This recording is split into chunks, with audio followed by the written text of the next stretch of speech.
Bonjour chez vous! Jeudi 4 mars, bienvenue à Lumière de la Parole. Aujourd'hui, on se met à l'écoute de l'Évangile de Jésus-Christ selon Saint Luc. En ce temps-là, Jésus disait aux pharisiens, il y avait un homme riche, vêtu de pourpre et de lin fin, qui faisait chaque jour des festins somptueux. Devant son portail gisait un pauvre nommé Lazare, qui était couvert d'ulcères. Il aurait bien voulu se rassasier de ce qui tombait de la table du riche, mais les chiens, eux, venaient lécher ses ulcères. Or le pauvre mourut, et les anges l'emportèrent auprès d'Abraham. Le riche mourut aussi, et on l'enterra. Au séjour des morts, il était en proie à la torture.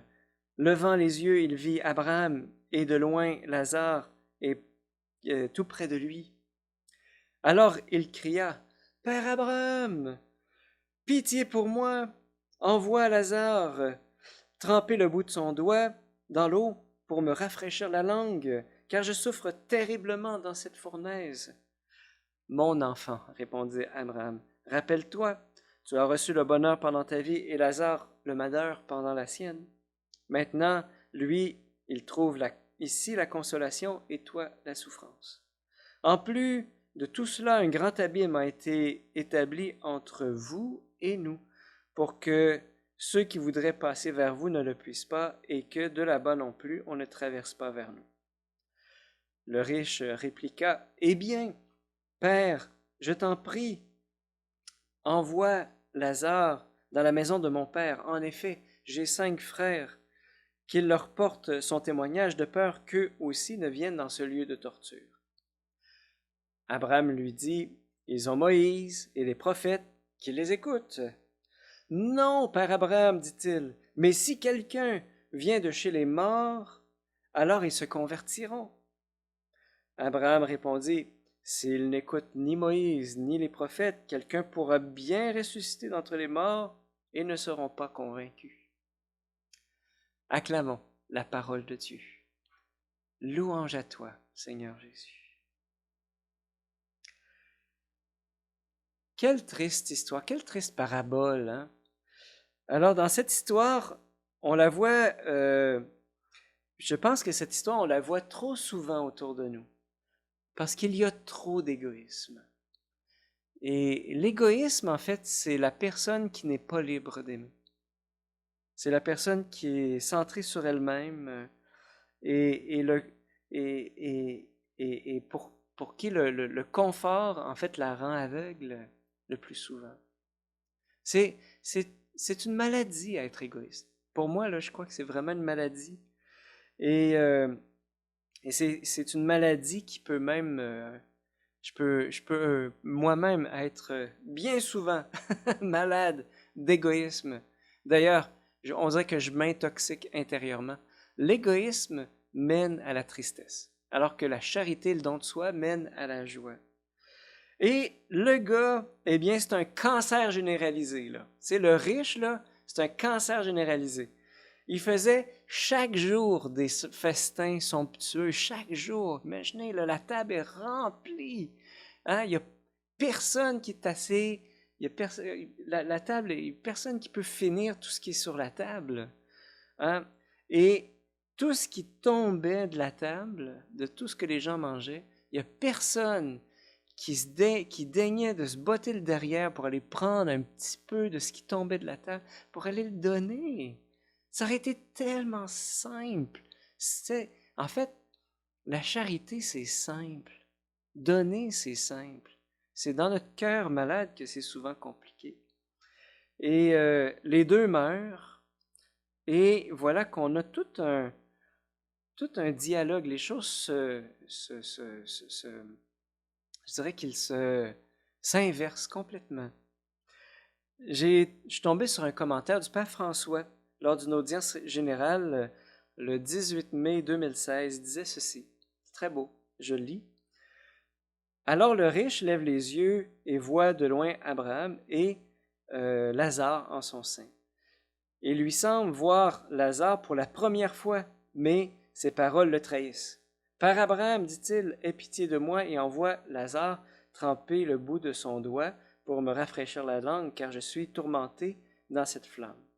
À présent, le riche reconnaît Lazare et lui demande de l'aide, alors que lorsqu'il était en vie, il faisait semblant de ne pas le voir. Combien de fois de nombreuses personnes font semblant de ne pas voir les pauvres? Pour eux, les pauvres n'existent pas. Auparavant, il lui refusait jusqu'au reste de sa table et à présent, il voudrait qu'il lui apporte à boire. Il croit pouvoir encore s'arroger des droits en raison de sa précédente condition sociale. Déclarant qu'il était possible d'exaucer sa prière, sa requête, Abraham en personne offre la clé de tout le récit. Il explique que tous les biens et les maux ont été distribués de manière à compenser l'injustice terrestre. Et la porte qui séparait le riche du pauvre pendant leur vie s'est transformée en un grand abîme. Tant que Lazare gisait devant sa maison, il existait la possibilité de salut pour le riche. Ouvrir la porte, aider Lazare. Et à présent que tous les deux sont morts, la situation est devenue irréparable. C'est toujours le pape François qui parle. Dieu n'est jamais appelé directement en cause, mais la parabole met clairement en garde. La miséricorde de Dieu envers nous est liée à notre miséricorde envers le prochain. Quand celle-ci manque, l'autre non plus ne trouve pas sa place dans notre cœur fermé. Elle ne peut pas entrer. Si je n'ouvre pas tout grand la porte de mon cœur aux pauvres, cette porte reste fermée à Dieu aussi. Et cela est terrible. Fin de la citation, c'était le pape François lors de son audience du 18 mai 2016. Alors oui, fermer son cœur aux pauvres, c'est fermer son cœur à Dieu. C'est aussi clair que cela.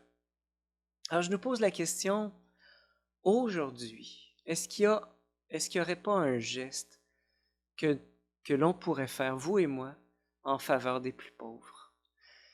Ça peut être toutes sortes de choses. Ça peut être de donner des choses que l'on a à la maison. Ça peut être de faire un don à un organisme de bienfaisance. Ça peut être, si on en connaît des personnes, les visiter, aller leur demander, est-ce que vous avez tout ce qu'il faut? Hey, j'ai cuisiné, en voici une part, c'est pour vous. Et quand on revient, on est tellement content. Le cœur est content, la charité, c'est un fruit de joie. Et je m'adresse peut-être à ceux d'entre nous qui sont dépressifs. Est-ce que la charité, ce ne serait pas un beau moyen pour pouvoir essayer de vaincre, eh bien, ce mal qui nous hein? La charité pour vaincre toute tristesse. C'est une piste. Demandons à l'Esprit Saint de nous éclairer sur qu'est-ce qu'il attend de nous à la lecture de cet évangile aujourd'hui. Et je demande au Seigneur de nous donner une bénédiction de joie aujourd'hui. Au nom du Père et du Fils et du Saint-Esprit. Amen.